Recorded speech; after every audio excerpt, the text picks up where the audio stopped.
Pengakuan mengejutkan ibu rumah tangga, IRT, tersangka pembunuhan Ketua RT 02 Kelurahan Baru Ulu, Balikpapan Barat, Kota Balikpapan, Kalimantan Timur. Ketua RT berinisial RH, 47, ditemukan tak bernyawa pada Selasa, 25 November 2025, di kolong rumah warga. Atas kematian Ketua RT tersebut, polisi menetapkan IRT berinisial SM, 43, sebagai tersangka dugaan kasus pembunuhan. SM mengakui jika Ketua RT tersebut sempat mendatangi rumahnya sebelum akhirnya lemas meninggal dunia. RH sebelumnya ditemukan meninggal di kolong permukiman atas air pada Selasa dini hari, usai dinyatakan hilang selama 3 hari. Awalnya warga menduga korban terpeleset dan jatuh ke kolong rumah.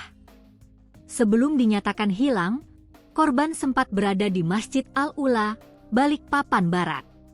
Berdasarkan hasil penyelidikan yang ditingkatkan ke tahap penyidikan, serta didukung hasil autopsi dan keterangan pelaku, kami menetapkan 1 tersangka, ujar Kapolsek Balikpapan Barat, AKP Sukarman Saran, Jumat, 12 Desember 2025, dikutip kompas.com.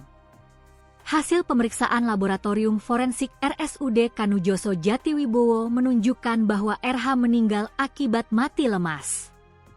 Unsur air ditemukan di paru-paru korban. Kesimpulannya, saat berada di laut korban masih bernapas. Temuan ini yang membuat kasus dinaikkan ke penyidikan hingga akhirnya kami menetapkan tersangka, jelas Sukarman.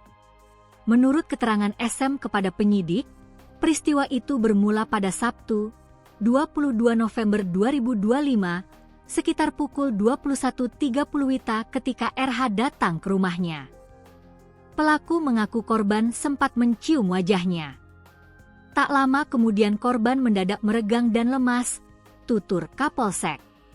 Melihat korban tak sadarkan diri, pelaku membaringkannya di lantai bawah tempat tidur.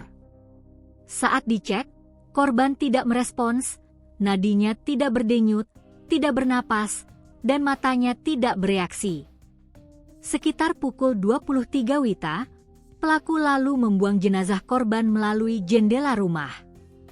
Saat itu air laut sedang pasang.